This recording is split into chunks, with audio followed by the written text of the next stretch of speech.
Get ready for one hell of a nerdy airsoft tale. Hi everybody, I'm Tyrant, and as you can tell, I'm wearing some very interesting costume pieces today. This is me going to be talking about the infamous Manicotti Incident, number 1. Yes, number 2 will come later. But first of all, I just wanted to give you a basic idea of what we wore for this freaking event.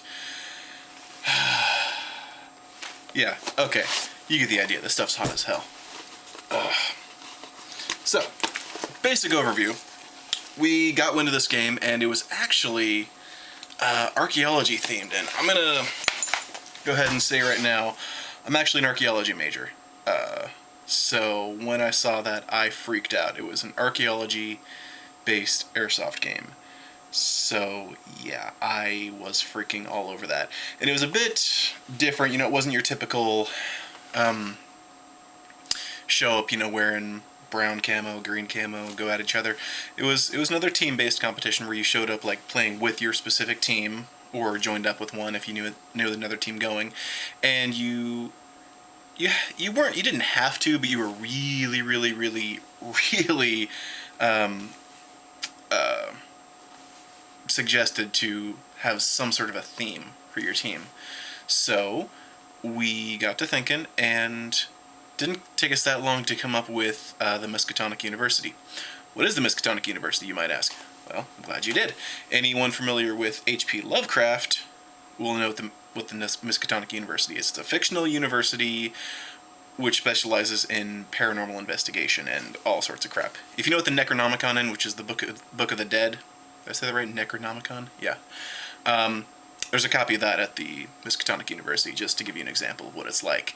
They have all different fields. I haven't actually looked that much into it. I know of it. I haven't looked that much into Lovecraft's stuff. It's really unfortunate. It's in the same universe as Cthulhu. So, that's what that comes from. It's just got a very steampunky feel a lot of the times. So, it was straight up our alley, so we jumped on top of that. So, we shelled out a lot of money for this game. I mean, a lot of frickin' money. Prior to this, you know, someone might buy a new pair of knee pads for a game, or a new holster. I mean, sometimes you'd buy a new gun, but collectively, there hasn't been a game that we've, like, all shelled out a ton of money for, like we did for this one. The Manicotti Incident, we all went shopping. And just to give you a little bit of idea, so for my character, I was the head of the archaeology department, obviously. So I really I took a lot of inspiration from the Pit Boy from Fallout. So, the arm piece you saw I had on earlier, I actually had these attached to it. This is a freaking calculator, which I spray painted bronze, and put all these freaking Sharpied numbers and symbols on there, and attach that to my arm plate. It unfortunately has since fallen off, so I just keep it on hand because, well, I can't really get rid of it. This one is I think it's like a bike pressure gauge or something, and you know the whole gauge things being associated with steampunk. So got a hold of this again, spray painted it bronze. So that's actually a really easy thing to do. If you need to do something steampunk, go buy a bunch of gauges, go buy little data entry pads, and just spray paint them bronze, or copper, or whatever. God, what the hell else did we buy? Oh yeah, this hat was a Goodwill purchase. This actually isn't the jacket that I wore. This is something that has since been a gift for me, but I am pretty sure I'm going to use it for the next one. because it fits way better. Previously I wore like a denim jacket, and yeah, enough about that. We got to the point where we were actually building a freaking steampunk jetpack. I mean, it wasn't functional, but it did stuff. It was basically these two cylinders. I guess they were like PVC pipes, which were of course spray painted bronze. And at the top, we had computer fans rigged up to an airsoft battery. And when you turned it on, the computer fans turned on and it just shoveled air out the bottom. And there were like metal grates on the bottom, so you drop smoke bombs in, like those little cheapy smoke things you get around 4th of July, you know, light them, throw them, a little poof of smoke. So, open up the top of the jetpack, drop those in, turn on the fans, smoke pours out the bottom. It's pretty cool. We got really excited about that and the fact that it actually worked. So, I think we had about 10 or so members of the team who all just got completely decked out, and we all had characters and names. The game itself, however, that's what I really want to talk about.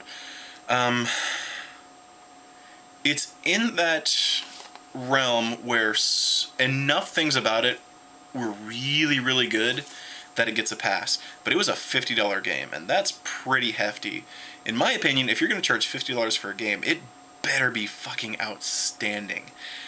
The first Manicotti Incident, it was close. It was really close to being outstanding because, like I said, there were enough really good things. But there was a lot that felt really half-assed about it. But that's not to say it wasn't a bad time. We had a fucking blast. Mostly because they had a ton of people just sitting around in character. So, basically the setup was, honestly, imagine it sort of like an RPG setting. And to be able to say that, to have that level, like to have that sort of an element in an airsoft game is amazing. Basically, you had an encampment with characters you could talk to and you could get quests from. You can get hints and shit from him. And then they had a freaking weapons dealer there. He was the shady Middle Eastern weapons dealer, who was actually played by someone from the Middle East who invented that whole character. Great guy. Yeah, he insisted that he wanted to be the shady weapons dealer, and so he had like he had a full-on robe, he had a turban on, and he was walking around, and he just had like all these guns, and he's like, I have a very good deal for you. You buy? You want to buy this gun? It's a very nice gun. And I actually think half the guns were meant to be broken just to add to the whole shady arms dealer thing, so you actually didn't know if you're getting a good deal or not. You could shell out a cheap amount of money and get a spring gun, which you were almost certain was going to work because that's not that hard to fix those things, and you don't really do much with them. You just kind of have them and set them aside. So just little spring shotguns, all of those worked. The AEGs, I think, those were like the big money items, and so if you saved up enough cash and you bought one, you weren't sure if it was going to work, and he wouldn't refund your money. He was like, oh, buyer beware, that's your problem. But around there was a few little things you could do. You could go running around the forest and find some loose cash. You could find some items and bring them back for cash. You could take part in the local militia military training, which was basically the equivalent of just lobbing fake grenades at targets.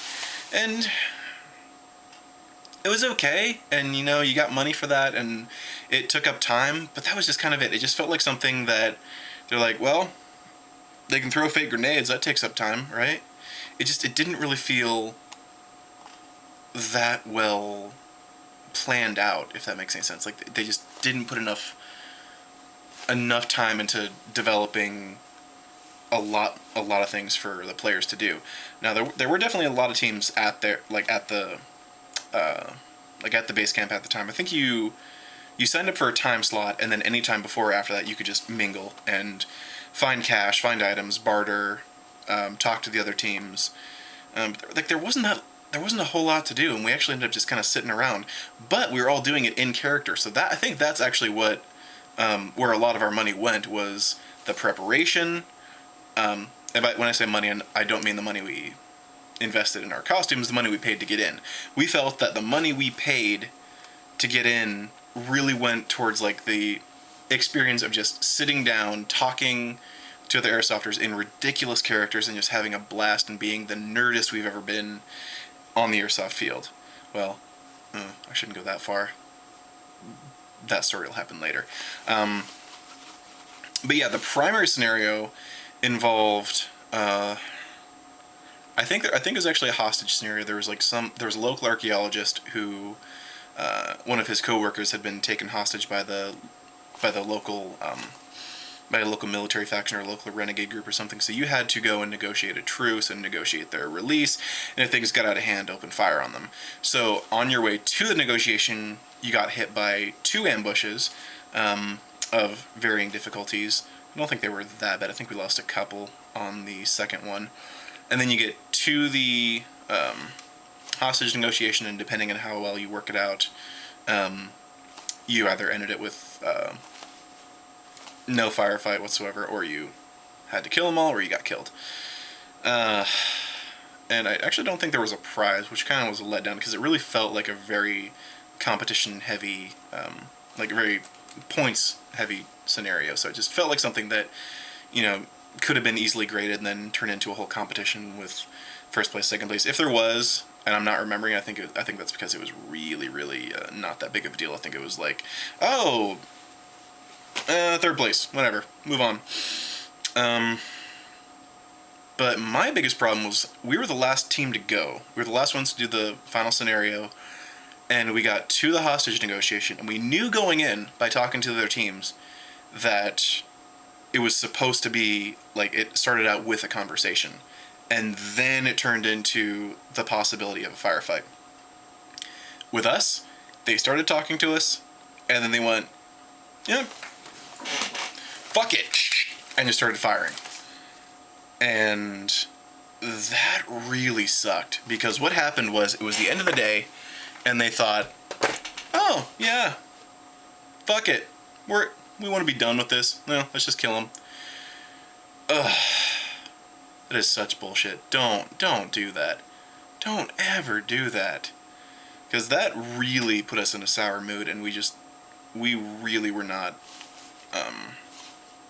feeling the whole mechanics of that, and it made us a little hesitant to do the second one, and it just, I don't know, it just really put us off. So I think that should be a very obvious big no-no. Don't have unfair, like, criteria for each team that goes.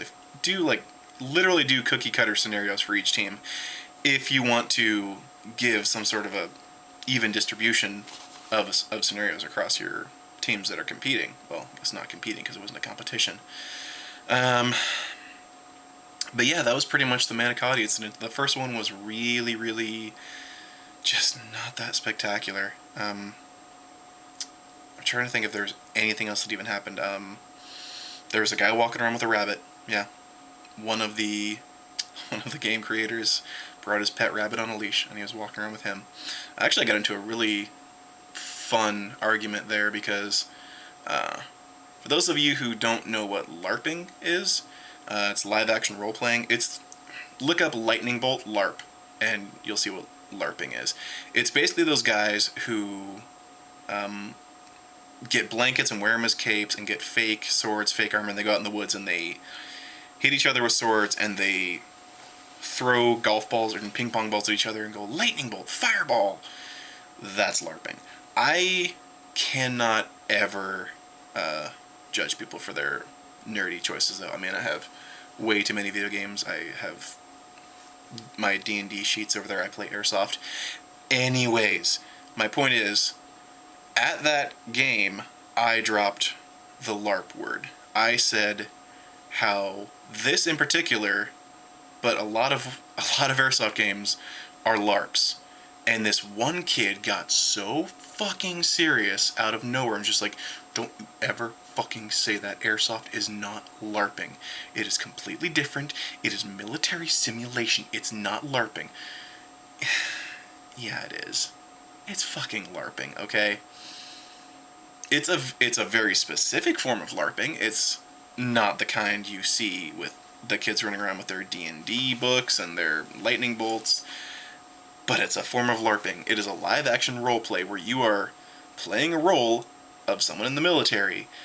If you've ever been to, like, an operation and it's like the guerrilla faction against the NATO faction or whatever, or the UN, excuse me, not NATO, UN. That's a really common one, UN forces versus guerrilla forces. You're playing a role. it's a LARP. And when you get really heavy into the stuff like zombie games, those are LARPs, okay? So, it was just really interesting. Like, I'm standing there in full archaeology professor from a made-up university, and he's sitting there in like a fake guerrilla warfighter outfit, and he's just having this heated argument about how airsoft is not LARP, it's military simulation. It's the same damn thing.